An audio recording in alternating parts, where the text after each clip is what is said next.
நாடாளுமன்ற தேர்தல் 5ஆம் கட்டத்தை நெருங்கிக் கொண்டிருக்கிறது. 4 கட்ட தேர்தலில் முடிவுகளும் ஓரளவிற்கு பாஜகவால் கணிக்கப்பட்டிருக்கிறது. ஒரு தேர்தல் கட்டத்திலும் பாஜகவுடைய தலைவருடைய உரை நாளுக்கு நாள் மாறுபடுவதை நாம் காண்கிறோம். இப்பொழுது உச்சபட்சமாக ஆட்சி அமைக்க முடியாது என்று தெரிந்தவுடன் நரேந்திர மோடி அவர்களும் அவருடைய அமைச்சரவை சகாக்களும் தலைவர்களும் மீண்டும் அதிதீவிர வெறுப்பு அரசியலை செய்ய ஆரம்பித்து விட்டார்கள். புல்டோசர் கதையை பேசுகிறார். அன்பால் போதித்த மகாத்மா காந்தியடிகள் இந்திய அரசியலமைப்பு சட்டம் எப்படி இருக்க வேண்டும் என்று விரும்பிய ஜவஹர்லால் நேரு அவர்கள் இருந்த இந்த நாட்டில் பிரதமராக இருந்து கொண்டு மோடி அவர்கள் முன்னுக்கு பின் முரணாக பேசுவதும்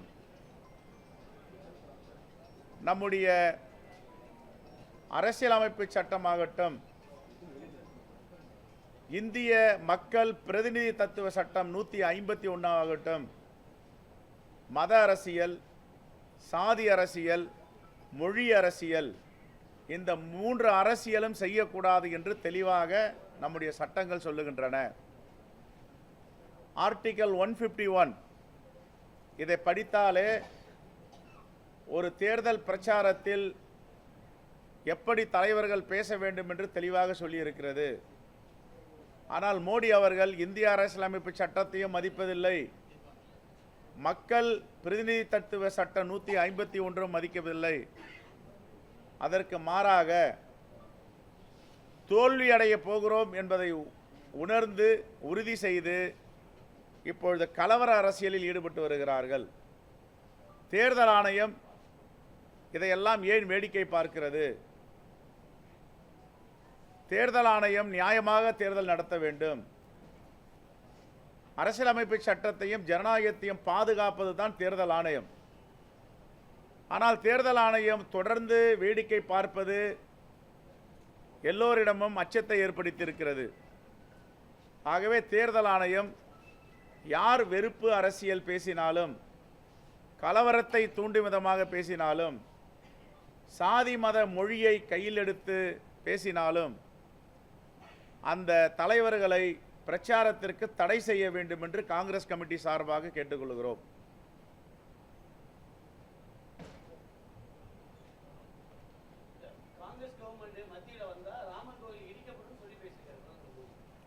அதான் சொன்னேன், ஒரு தேர்தல் கட்டத்திலையும் பயம் வந்திருக்கு அவருக்கு. இப்போ நான்லாம் ராமர் பக்தர் தான், நாங்கள் எப்படி அனுமதிப்போம்? இங்கே இருக்கிறவங்களாம் யார்? அங்கே பாருங்கள் எத்தனை பொட்டு வச்சுருக்கார் எங்கள் தலைவர். நாங்கள்லாம் ஒரு பொட்டு வைப்போம், 4-5 பொட்டு வச்சுருக்கோம் கட்சியில் இருக்காங்கன்னா நாங்கள்லாம் பக்தர்கள். நாங்கள்லாம் போய் இடிக்க விடுவோமா? இடிப்போமா? எங்கள் தலைவர் பாருங்கள் எவ்வளோ பெரிய பட்டை போட்டுட்டு வந்து நிற்கிறாரு. நாங்கள் நாமமும் போடுவோம், பட்டையும் போடுவோம். எல்லா மதமும் சம்மதம், எம்மதம். ஆகவே ராமர் கோவிலை கட்டின அரசியலை பற்றி நாங்கள் சொல்லவில்லை, இந்து மத தலைவர்கள் சொல்லுகிறார்கள். இது யாருக்காக ராமர் கோவில் கட்டினார்? எதற்கு சங்கராச்சாரியாரெல்லாம் ராமர் கோவிலுடைய குடமுழக்கு விழாவில் பிரதிஷ்டையில் கலந்து கொள்ளவில்லை? அவர்கள் சொன்ன கருத்து என்ன? முழுமையாக ராமர் கோவிலை 100% கட்டி முடித்த பிறகுதான் பிரதிஷ்டை செய்ய வேண்டும் என்று ஐதீகம் சொல்லுகிறது, இந்து மத சட்டம் சொல்லுகிறது. ஆனால் இவர் அரசியலுக்காக முழுமையாக கட்டி முடிக்காமல் திறக்கிறார். இது மோடிக்கான ராமர் கோவில், மக்களுக்கான ராமர் கோவில் இல்லை என்பதை சொல்லியிருக்கிறார்கள். ஆகவே மோடி அவர்கள் செய்யும் அரசியலை மக்கள் புரிந்து கொண்டார்கள். உத்தரப்பிரதேசத்தில் எங்கள் தலைவர் ராகுல் காந்தி அவர்களும் எங்கள் அன்னை சோனியா காந்தி அவர்களும் தீவிரமாக பிரச்சாரத்தில் இருக்கின்ற பிரியங்கா காந்தி அவர்களும் போகின்ற இடங்களெல்லாம் பெருங்கூட்டம் மக்கள் அலை அங்கே கூடுகிறது. இதையெல்லாம் பார்த்து பயந்து போய் அச்சப்பட்டு நடுங்கி மோடி அவர்கள் இப்படிப்பட்ட மலிவான அரசியலில் ஈடுபட்டு இருக்கிறார். இடிப்பது காங்கிரசுடைய வழக்கம் அல்ல, கட்டுவதுதான் காங்கிரசுடைய வழக்கம். இந்திய தேசத்தை கட்டமைத்திருக்கிறோம், பல பொற்கோவில்களை உருவாக்கி இருக்கிறோம். ஆனால் காங்கிரஸ் செய்த கட்டமைப்பை தகர்ப்பதும் இடிப்பதும் பாஜகவுடைய வேலை. நாங்கள் இடிப்பவர்களை கட்டுபவர்கள். இதுதான் பாஜக அவருக்கு சொல்கின்ற செய்தி.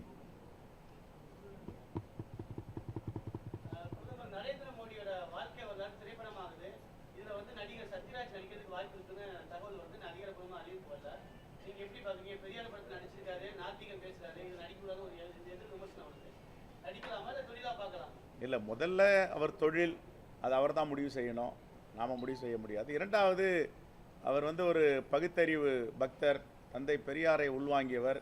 இப்படிப்பட்ட பாசிசர்களுடைய ரோலில் நடிக்கலாம். அவர் எப்படி நடிக்கணும்னா, உண்மையான முகமூடியை, மோடியோடைய முகமூடியை கழட்டி விட்டு உண்மையான மோடியாக நடிக்கணும்.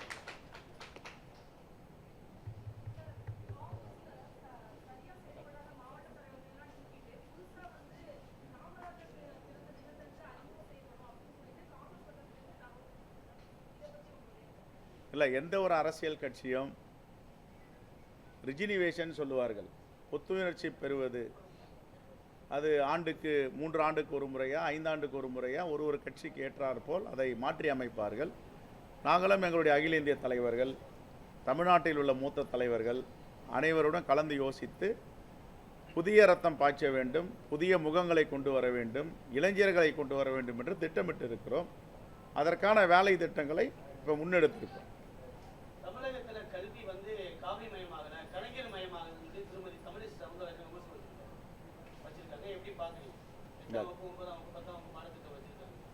கல்விக்கண் திறந்த பெருந்தலைவர் காமராஜர்.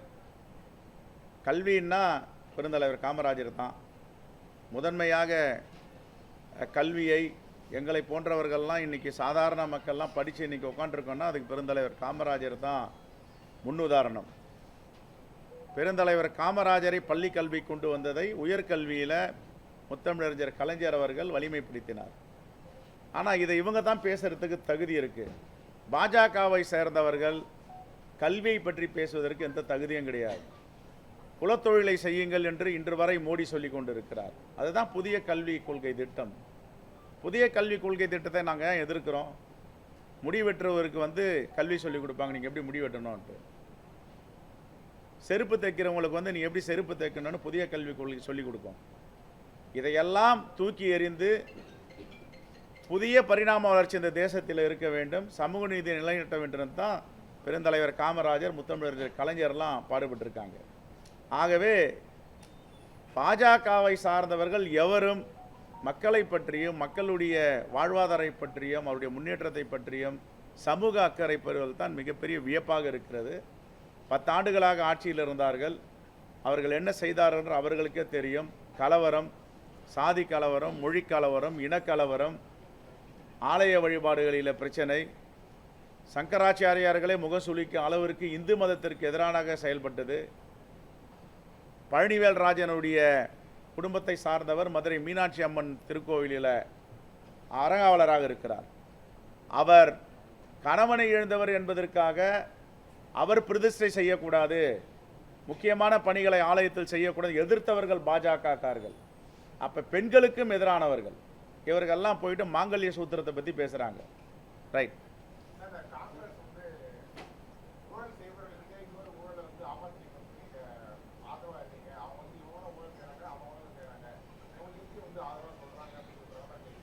கேட்குறது யாரு? முதல்ல அவர் தேர்தல் நன்கொடை பத்திரம், பிரைம் மினிஸ்டர் கேர் ஃபண்ட், இதையெல்லாம் வெளிப்படையாக மக்கள்கிட்ட சொல்லணும்.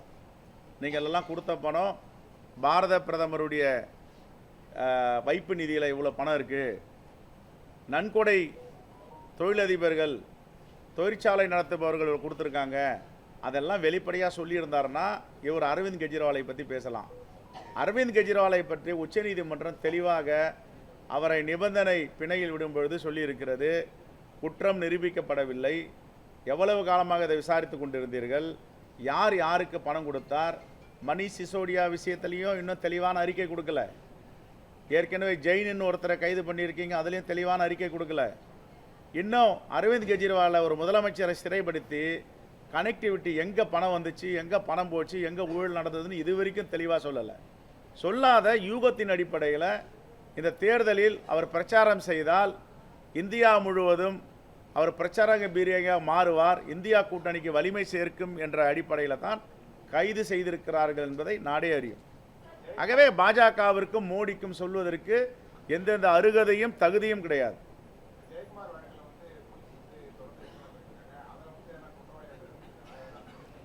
இல்லை, நாங்கள் கூட நேற்றுக்கு காவல்துறை கண்காணிப்பிட்ட பேசணும். 10 படைக்கு மேலே இன்னும் நிறைய படைகள் அமைச்சு நாங்கள் விசாரிச்சுட்டு இருக்கோம். சயின்டிஃபிக் இன்வெஸ்டிகேஷன் பண்ணிகிட்டு இருக்காங்க. நாங்கள் ஏற்கனவே சொன்னது போல தான் நியாயமாக உண்மையானவர்களை கண்டுபிடித்து சட்டத்தின் முன் நிறுத்த வேண்டும், அவசர கதியில் எதுவும் செய்ய வேண்டாம் என்று நாங்களே சொல்லியிருக்கிறோம். விசாரித்து கொண்டிருக்கிறார்கள். அவர்கள் முழுமையாக விசாரிக்க முடியவில்லை, இன்னும் தாமதம் ஏற்படுகிறது என்றால் எங்களுடைய தலைமையை அணுகி ஆலோசனை பெற்று மாற்று நடவடிக்கை வேறு விசாரணையை செய்யலாமா என்பதை நாம் யோசிப்போம்.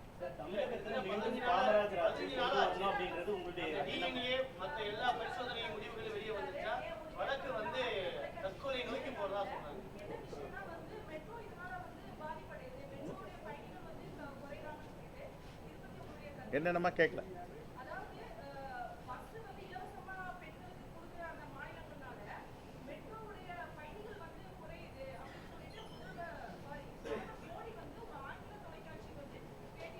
இதுலேருந்து தெரிதெல்லாம் முற்போக்குக்கும் பிற்போக்குக்கும் என்ன வித்தியாசம்னுட்டு.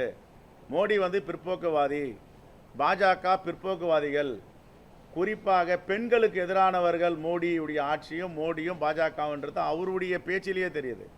இன்றைக்கி உலக நாடுகளை பற்றி அரசியல் பேசுகிறார். 2014 தேர்தல் தான் சொன்னார், பொருளாதாரத்தையும் நம்முடைய கட்டமைப்பையும் வல்லரசு நாடுகளுக்கு இணையாக கொண்டு செல்லுவார். இன்றைக்கி ஐரோப்பாவிலலாம் 60 வயதை கடந்தவர்களுக்கு இலவச பேருந்து, இலவச எம்ஆர்டி ட்ரெயின் எல்லாருக்கும் கார்டு கொடுக்குறாங்க. அதுமாரி மோடியால் இங்கே இந்தியாவில் ஏன் கொடுக்க முடியல? ஒன்று. இரண்டாவது, ஒரு மிகப்பெரிய முற்போக்கு திட்டம் இது, பெண்களுக்கான திட்டம், விடியல் பயணம்ன்றது, உரிமை பயணம்ன்றது. இதை போய் குறை சொல்லுகிறார் என்றால் இவர் எப்படி பெண்ணடிமையை படித்து வைத்திருந்தார்களோ அந்த காலத்தில் அது மாதிரி இன்னும் நீங்கள் இப்படித்தான் இருக்கணும் என்பதை சுட்டி காட்டியிருக்கிறார். இதுதான் மோடியோடைய பேச்சு, இதுதான் ஆர்எஸ்எஸ் உடைய சித்தாந்தம். பெண்களுக்கு சம உரிமை, சுய உரிமை கிடைக்கக்கூடாது. இதுதான் ஆர்எஸ்எஸ் உடைய எழுத்துக்கள்லாம் சொல்லும். ஆகவே அவர் ஆர்எஸ்எஸ் உடைய தொண்டர், ஆர்எஸ்எஸ் மாதிரி தான் பேசுவார். பிரதமராக பேச மாட்டார், தலைவராக பேச மாட்டார். இன்னும் எங்களுக்கு இன்னொரு வேண்டுகோள், மெட்ரோவிலையும் பெண்களுக்கு இலவசமாக கொடுக்கணும். மெட்ரோவிலையும் பெண்களுக்கு இலவசமாக கொடுக்கணும். அவங்க தாங்க இந்த தேசத்துடைய கட்டமைப்பு. இப்போ நாங்கள்லாம் உட்காந்துறோம், எங்கள் தாய் எங்களை எலும்பும் சதமும் கொடுத்து இங்கே ஒரு மனிதனாக எங்களை உருவாக்கியவர் நாங்கள் உட்காந்துருக்கோம். அவங்கள தானே போட்டுருணும், அவங்கள தானே தலையில் தூக்கி வச்சுருக்கணும். நாம தெய்வத்திற்கு இணையானவர்கள் சொன்னால் போதுமா? செயலில் காட்டினல. மோடி அவர்களுக்கு என்னுடைய வேண்டுகோள் என்னன்னா, நீங்கள் இன்னும் ஒரு 10-15 நாள் இருக்க போகிறீங்க, 4ஆம் தேதி வரைக்கும். 4ஆம் தேதி வரைக்குமாவது உங்கள் அரசு பெண்களுக்கு மெட்ரோவில் இலவசம்னு சொல்லுங்கள் பார்ப்போம்.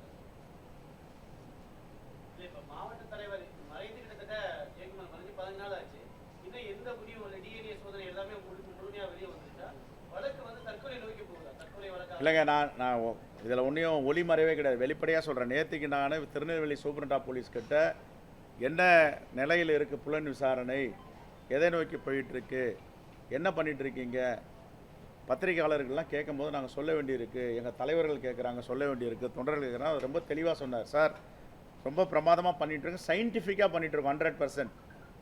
1 or 2 டேஸில் ஒரு கட்டத்தை எட்டுவோன்னு நினைக்கிறோன்னார். இன்னும் ஒரு வார்த்தை மேலே சொன்னோம், உங்களுக்கு ஏதாவது சப்போர்ட் வேணும்னா நாங்கள் முதலமைச்சர்கிட்ட சொல்லி வாங்கி தரோம், இல்லைன்னா சிபிசிஐடிக்கு மாற்றுவதற்கு நாங்கள் சொல்லட்டுமா சொல்லுங்கன்னு. தேவை இருக்காது சார், நாங்கள் கண்டுபிடிச்சிருவோன்றாங்க. அவங்க கண்டுபிடிக்கும் போது மேல் விசாரணை தேவையில்லை நாங்கள் கருதுகிறோம்.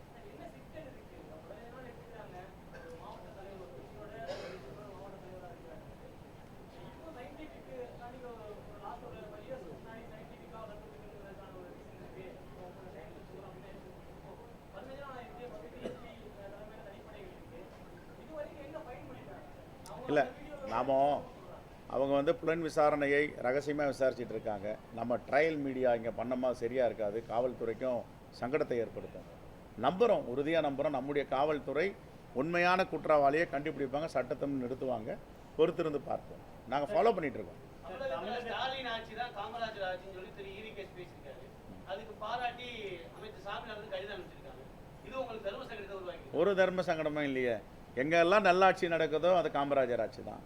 அதில் நான் மற்ற பெருந்தலைவர் காமராஜர் ஆட்சி தான். இருங்க ஏங்க, பெருந்தலைவர் காமராஜர் ஆட்சின்னு சொன்னவர் தான் முத்தமிழ் கலைஞர். நாங்கள் 2006 சட்டமன்றத்தில் இருக்கும்போது எங்களுடைய ஆட்சியும் பெருந்தலைவர் காமராஜர் ஆட்சின்னு சொன்னார். அதே மாதிரி இவருடைய ஆட்சியும் பெருந்தலைவர் காமராஜர் ஆட்சி இருக்குன்னா மகிழ்ச்சி அடைய வேண்டியதானே, பெருமை அடைய வேண்டியதானே, அதெல்லாம் மாற்றுக்கு எடுத்திருக்கு.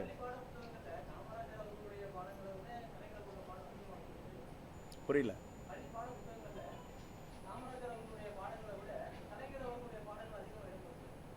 இந்த தேசத்துடைய மக்கள் மனதையெல்லாம் பாடங்களாக படமாகவும் பெருந்தலைவர் காமராஜர் என்றென்றும் இருப்பார். இன்றைக்கி ஒரே ஒரு செய்தி தான், அதிமுகவுடைய தலைவர்களை திமுக கொண்டாட மாட்டாங்க, திமுகவுடைய தலைவர்களை அதிமுக கொண்டாட மாட்டாங்க. ஆனால் பெருந்தலைவர் காமராஜரை யார் கொல்ல வேண்டும் நினைத்தார்களோ, தீ வைத்து கொளுத்த வேண்டும் நினைத்தார்களோ, காமராஜருடைய சித்தாந்தத்துக்கு எதிராக இருந்தவங்க அவங்கெல்லாம் இன்றைக்கி பெருந்தலைவர் காமராஜருடைய பிறந்த நாளை கொண்டாடுகிறார்கள் என்றால் அது பாஜக ஆகட்டும் ஆர்எஸ்எஸ்ன்னா அவர் பெருந்தலைவராக வானூரை உயர்ந்து நிற்கிறார் வரலாற்றில். ஆகையால் அவருடைய பெருமையை யாரும் மறைக்க முடியாது. திராவிட இயக்கங்களை சேர்ந்த நிர்வாகிகள் காங்கிரஸ் நோக்கி வரதுக்கான காரணம் என்ன? இன்னைக்கு கூட அதிமுக வந்திருக்காங்க, ராமநாதன் திமுக வந்திருக்காங்க. இல்லை, அவர் திமுகவில் இல்லை, திமுகவிலிருந்து விலகி அவர் ஒரு அமைப்பு நடத்திட்டு இருந்தார். அந்த அமைப்பை கலைச்சிட்டு இப்போ வந்திருக்காரு, அந்த அமைப்பை இணைச்சிருக்கார். நெக்ஸ்ட் திராவிட இயக்கங்கள்லேருந்து வர காங்கிரஸ் நோக்கி வர்றதுக்கான காரணம் என்ன? எல்லோரும் காங்கிரஸ்லேருந்து போனவங்க தான். நாங்கள் தந்தை பெரியாரே காங்கிரஸ் பேர் இயக்கத்தின் தலைவராக இருந்தவர் தான்.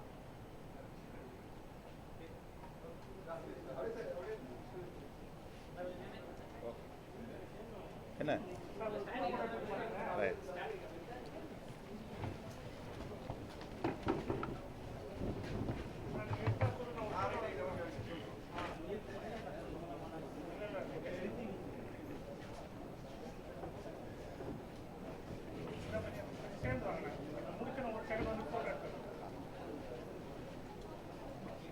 வா